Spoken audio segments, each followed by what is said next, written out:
Dear students, आज हम लोग देखने वाले हैं क्लास 9 का नंबर सिस्टम पार्ट 2। पार्ट 1 इससे पहले अपलोड हो चुका है। आप अगर नहीं देखे हैं तो जाइए पहले पार्ट 1 देखिए और उसके बाद इस वीडियो को देखिएगा। तो पिछला क्लास में हम लोग देखे थे रेशनल नंबर और उसके प्रॉपर्टीज, उससे जो भी रिलेटेड क्वेश्चंस थे। आज जो हम लोग देखने वाले हैं वो है कि आपका इर्रेशनल नंबर्स।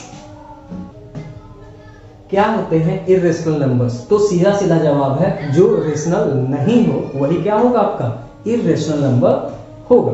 ठीक है, तो रेशनल नंबर होता क्या है? तो रेशनल नंबर को जनरली हम लोग दो तरीके से शो करते हैं। पहला क्या कि वैसा नंबर जिसको हम p/q के फॉर्मेट में लिख सके। ठीक है, वो क्या होता है? रेशनल होता है। तो इर्रेशनल क्या हो जाएगा? फर्स्ट डेफिनेशन कि which can't be written as p/q, जिसको हम p/q के फॉर्मेट में नहीं लिख सके। ठीक है, दूसरा जो रेशनल नंबर का डेफिनेशन होता है वो क्या कि जिसका डेसिमल फॉर्म अगर हम देखते हैं तो क्या होता है, या तो टर्मिनेटिंग डेसिमल होता है या फिर अगर नॉन टर्मिनेटिंग होता है तो रेकरिंग होता है। तो ये जस्ट उसका इनवर्स होगा, यानी कि विच डेसिमल एक्सपेंशन, अगर हम डेसिमल में एक्सपेंड करते हैं तो डेसिमल एक्सपेंशन इज क्या होगा? Non terminating and non repeating. ना तो टर्मिनेट ही कर रहा हो और ना ही क्या कर रहा हो, वो रिपीट ही कर रहा हो, तो क्या कहलाएगा? इर्रेशनल नंबर कहलाएगा। तो एग्जांपल के पॉइंट ऑफ व्यू से देखें तो एग्जांपल देखिए क्या हो जाएगा आपका 0.10100100001 इस तरीके से चलता चला है, कोई पैटर्न नहीं है। क्या 0.12315123257 कुछ भी चल रहा है लेकिन कहीं भी कोई रिपीटेशन नहीं दिख रहा है, तो क्या कहलाएगा? वो इर्रेशनल नंबर होगा। टाइप 1 का ये हो गया। टाइप 2 अगर क्या होता है, कुछ इस टाइप का रहता है, क्या √2 √3 √5। तो अगेन अगर क्या रहता है, यहाँ पे क्यूब रूट भी रहता है, क्यूब √3 क्यूब √5। ठीक है, अगर यहाँ पे कुछ भी आ जाता है जिसका परफेक्ट सॉल्यूशन नहीं होगा, जिसको हम इसमें नहीं ले जाएंगे, तो क्या कहलाएगा? इर्रेशनल नंबर कहलाएगा। ठीक है, और एक और टाइप होता है जैसे कि पाई ये क्या है? इर्रेशनल। जनरली हम लोग पाई को क्या करते हैं, पाई इज इक्वल टू 22/7 लिख देते हैं। दिस अकॉर्डिंग टू पाई क्या होना चाहिए? रेशनल होना चाहिए। लेकिन ऐसा है कि 22/7 का जो वैल्यू होता है ये तो रेशनल p/q के फॉर्मेट में, लेकिन इसका जो वैल्यू होता है और इसका जो वैल्यू होता है ये दोनों आपस में बहुत हद तक सिमिलर होते हैं लेकिन इक्वल नहीं होते हैं। यानी पाई एप्रॉक्स इक्वल होता है 22/7 के, एग्जैक्ट इक्वल नहीं होता है। नेक्स्ट जो है हम लोग देख रहे हैं प्रॉपर्टीज ऑफ इर्रेशनल नंबर, जिसमें हर एक नंबर में, जैसे इसके प्रीवियस क्लास में हम लोग देखे हैं, आज हम लोग देख रहे हैं इर्रेशनल नंबर का। तो क्या ये कम्यूटेटिव लॉ के अकॉर्डिंग होता है या नहीं होता है? तो बिल्कुल होता है कि अगर a और b आपका रेशनल नंबर इर्रेशनल नंबर है तो अगर आप इसको b + a करेंगे या a + b करेंगे दोनों इक्वल होगा। अगर a × b करेंगे या b × a करेंगे तो भी क्या रहेगा? ये बिल्कुल इक्वल ही रहेगा। सेम एसोसिएटिव भी रहता है, यानी ये भी होता है, इसमें भी होता है। यहाँ पे क्या होता है? a + b + c। ऑर्डर, इसमें ऑर्डर चेंज होता है। ठीक है, पहले इसमें हम b + c के, इसमें पहले हम a + c किए हैं। यहाँ भी इक्वल होता है a × b × c, a × b × c। यहाँ पे ये पहले, यहाँ पे ये पहले, तो भी क्या मिलता है आपको? सेम ही मिलता है। और ये क्या है? डिस्ट्रीब्यूशन और मल्टीप्लिकेशन और एडिशन, यानी a × b + c इस तरीके से करके इर्रेशनल नंबर है कि आप इसको क्या लिख सकते हैं? a × b + a × c। ठीक है, तो ये प्रॉपर्टी आपको ध्यान में रखना है।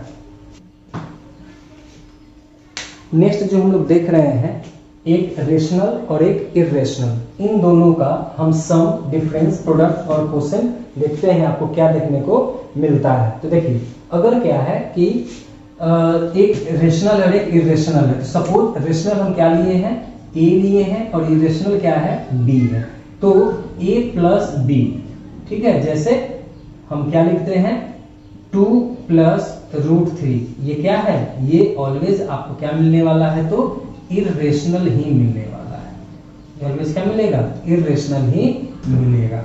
ठीक है, डिफरेंस अगेन क्या होगा, a माइनस बी, यानी 2 माइनस √3, ये भी अगेन क्या मिलने वाला है आपको, इर्रेशनल ही मिलने वाला है। इधर देखते हैं तो ए बी यानी 2√3 क्या मिलने वाला है, इर्रेशनल ही मिलेगा। ठीक है, नेक्स्ट क्या है, a/b यानी 2/√3, ये भी क्या है, इर्रेशनल है। यानी कि हम यहाँ से क्या देखें कि अगर रेशनल और इर्रेशनल हो, कोई भी ऑपरेशन लगे तो आपको क्या मिलेगा, आपको इर्रेशनल ही मिलेगा। ठीक है, अब देखते हैं कि दोनों का दोनों क्या हो, इर्रेशनल है। ठीक है, तो a भी यही है, b भी यही है, यानी इस केस में a प्लस b। तो इसमें देखिए कि अगर हम क्या लेते हैं, √2 प्लस √2 सेम टाइप का लेते हैं तो आपको क्या मिला, 2√2 मिला। ठीक है, हम क्या लेते हैं कि 2√2 माइनस √2, ठीक है, प्लस माइनस √2, आपको क्या मिल गया इस केस में, इस केस में मिल जाएगा 0। 0 क्या है, वो रेशनल नंबर है। तो इस केस में आपको कभी रेशनल और कभी इर्रेशनल दोनों का दोनों देखने को मिल रहा है। उसी तरीके से a माइनस बी सेम यही एग्जांपल हो जाएगा, और क्या हो जाएगा, रेशनल इर्रेशनल बोथ। यहाँ पे क्या होगा, a b यानी जैसे 2 है और √3 है, क्या है 2√3। लेकिन अगर हम क्या करते हैं कि √3 को मल्टीप्लाई करते हैं √3 से, तो क्या मिला 3, जो कि क्या है, रेशनल नंबर है। ठीक है, उसी तरीके से a/b अगर हम 2/√3 लिखें तो क्या है, ये तो इर्रेशनल, लेकिन 2√3/√3 लिख दें तो ये क्या होगा, आपको 2 आ जाएगा, जो कि क्या है आपका रेशनल है। तो इस केस में जब दो इर्रेशनल रहते हैं तो आपके पास पॉसिबिलिटी है क्या आने का, रेशनल भी आ सकता है या फिर इर्रेशनल भी आ सकता है। दोनों का दोनों नंबर आपको देखने को मिल सकता है इस केस में, लेकिन इस केस में सिर्फ और सिर्फ क्या मिलेगा, इर्रेशनल ही मिलेगा। तो ये प्रॉपर्टी आपको ध्यान में रखना है। अगर कोई भी दो नंबर दिया गया हो और पूछे कि उसके बीच का आपको क्या निकालना है, इर्रेशनल नंबर कोई भी निकालना है, तो सिंपल है। अगर रेशनल कहता था a और b कोई दो रेशनल नंबर है सपोज, और कहा जाए कि इनके बीच का एक रेशनल नंबर निकालिए, तो ऑब्वियस हम क्या करते थे, a plus b divided by 2, तो ये क्या मिलता था आपको, रेशनल मिलता था। लेकिन अगर इर्रेशनल निकालना हो तो हम क्या करते हैं, √ab कर देंगे, तो ये आपको क्या मिल जाएगा, इर्रेशनल मिल जाएगा। ठीक है, फॉर एग्जाम्पल हम देख लेते हैं, जैसे 2 और 3 है, तो क्या लिख देंगे 2 प्लस 3 डिवाइडेड बाई 2, यानी क्या है 2.5, जो बीच में है ये क्या है, रेशनल नंबर है, एक रेशनल। लेकिन अंडर रूट क्या कर दिए, 2 into 3 यानी √6, जो कि ये क्या है, ये इर्रेशनल नंबर है। नेक्स्ट जो टॉपिक हमारे पास वो क्या है, रियल नंबर। ठीक है, तो रियल नंबर क्या होता है, तो जो भी नंबर आज तक आप पढ़े हुए हैं, जब से आप पढ़ना शुरू किए हैं तब से अब तक जितने भी नंबर्स आप पढ़े हैं वो सब क्या है, रियल नंबर है।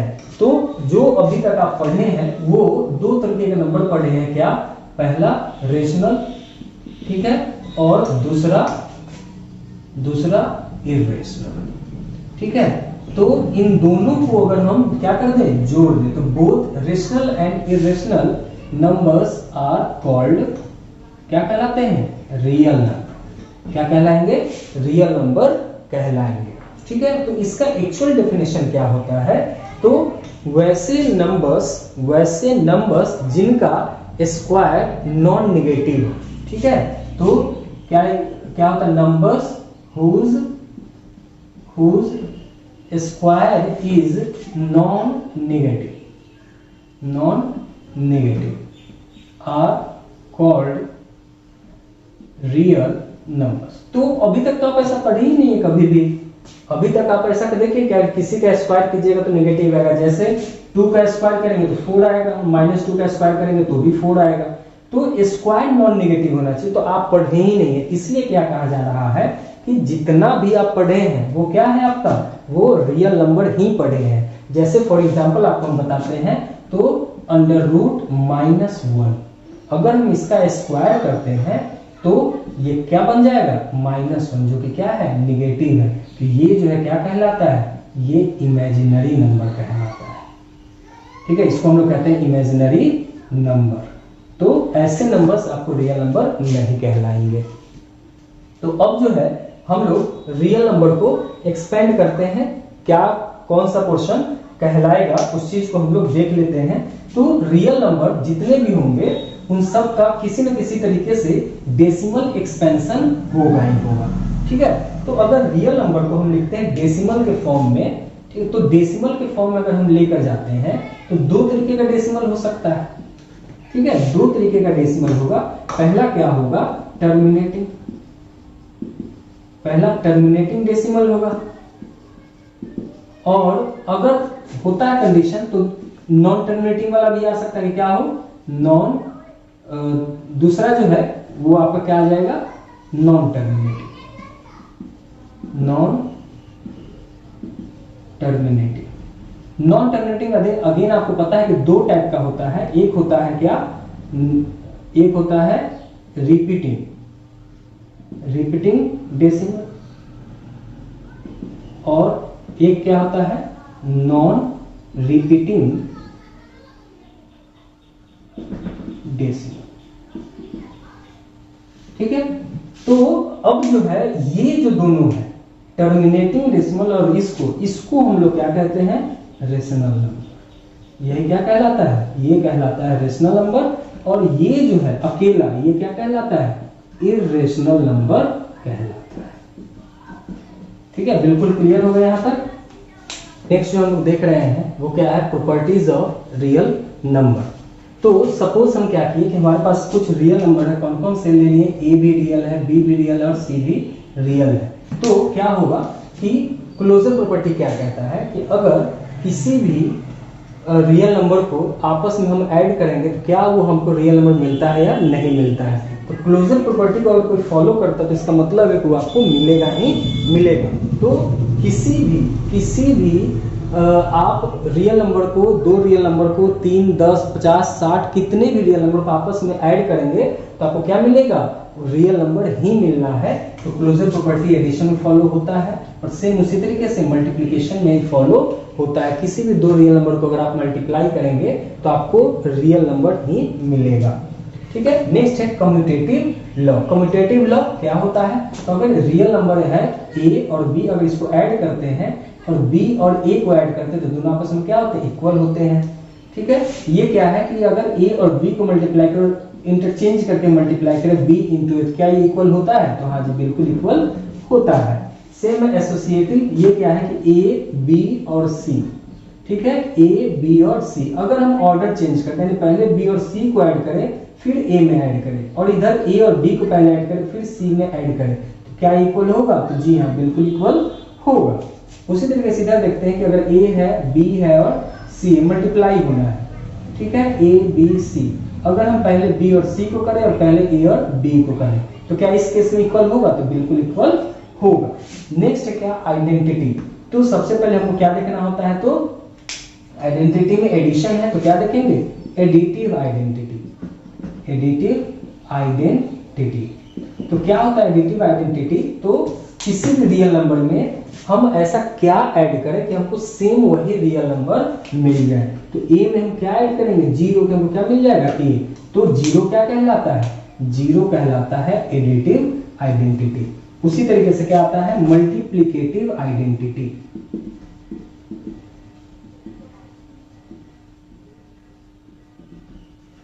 किसी भी रियल नंबर में हम किससे मल्टीप्लाई करें कि सेम आपको वही क्या मिल जाए, रियल नंबर मिल जाए, तो हम किससे मल्टीप्लाई करेंगे, 1 से। तो मल्टीप्लिकेटिव आइडेंटिटी क्या होता है, 1 होता है। ठीक है, नेक्स्ट क्या है, एडिटिव इनवर्स।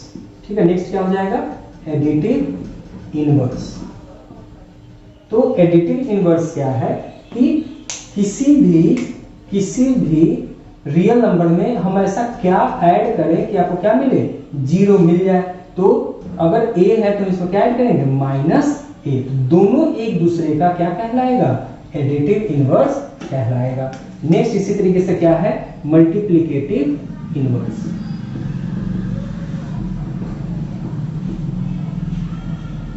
तो ये क्या कहता है कि अगर कोई भी आपका रियल नंबर है तो उसमें हम किससे मल्टीप्लाई करेंगे, क्या मिल जाए, 1 मिल जाए। तो किससे मल्टीप्लाई करेंगे, 1/a से। तो अगेन ये दोनों एक दूसरे क्या कहलाएगा, मल्टीप्लिकेटिव इनवर्स कहलाएगा। ठीक है, लास्ट में जो क्या है, distribution law of multiplication over addition, यानी कि अगर a b c सब का सब क्या है, रियल नंबर है और ऐसा कुछ रहता है तो इसको हम क्या लिख सकते हैं, a into B plus a into C. आशा करते हैं कि आपको ये सब समझ में आया होगा। अगर नहीं आया है तो कमेंट करके बिल्कुल बताइएगा, और तरीके से हम आपको समझाने की कोशिश करेंगे। नेक्स्ट हम लोग देखने वाले हैं प्रॉब्लम्स ऑन रियल नंबर। ठीक है, तो सबसे पहले हम लोग लिखते हैं एडिशन और सब्ट्रैक्शन। तो हमेशा आपको ध्यान रखना है कि अगर कुछ इस तरीके से कि 2√2 प्लस 3, तो ये क्या होगा, तो ये एक रियल नंबर है। इसमें अगर हम ऐड करना चाहते हैं 2 प्लस 3√2, तो ये ऐड और सब्ट्रैक्ट तभी हो सकता है जब जो ये वाला पार्ट है रूट वाला, ये दोनों में बिल्कुल सेम होना चाहिए, यहाँ भी √2 यहाँ भी √2, तभी हम इन दोनों को करेंगे। अगर इस केस में इसको हम क्या लिख सकते हैं कि ये दोनों आपस में क्या हो जाएगा, कॉमन ले लेंगे √2 और ये दोनों क्या हो जाएगा 5√2 और प्लस 5। ठीक है, अगर ऐसा रहता 2√2 प्लस 3 प्लस में 2 प्लस 3√3, तो इस केस में ये दोनों तो ऐड हो जाता 5, लेकिन हम इन दोनों को ऐड नहीं कर पाएंगे, तो क्या लिखाएगा 2√2 प्लस 3√3। ठीक है, बिल्कुल इस कंसेप्ट को ध्यान रखना है। अब नेक्स्ट है आपको मल्टीप्लिकेशन एंड डिवीजन पे। तो इसमें एक चीज आपको याद रखना है कि अगर कहीं भी क्या रहता है, √a भी रहता है, तो इसको हम क्या लिख सकते हैं, √a इंटू √b हम लोग लिख सकते हैं। ठीक है, तो जैसे अगर क्या आपके पास कि 2√6 इंटू 5√2, ये कितना आ रहा है, ये अगर आपको देखना है तो हम लोग क्या लिख सकते हैं, 2 इंटू √6 को क्या लिख सकते हैं, √2 इंटू √3 इंटू 5 इंटू √2। अब देखिए √2 इंटू √2 क्या हो जाएगा 2, यानी क्या हो गया 2 इंटू ये 5 पहले से था, इधर से 2√2 इंटू √2 2 हो गया इंटू √3, यानी क्या हो गया 5 4 जा 20√3। ठीक है, अगर डिवीजन रहता है √6 डिवाइडेड बाय 5√2, तो क्या हो जाएगा, इसको क्या लिख सकते हैं, √2 इंटू √3 डिवाइडेड बाय 5√2। तो √2 कैंसिल आउट हो गया, यहां से क्या आएगा 2√3 डिवाइडेड बाय 5, ये आपका क्या हो जाएगा, आंसर हो जाएगा। ठीक है, तो आगे का जो भी है नेक्स्ट पार्ट में हम लोग पढ़ेंगे। अगर आपको वीडियो पसंद आया है तो लाइक कीजिए, सब्सक्राइब कीजिए और शेयर कीजिए। थैंक्स।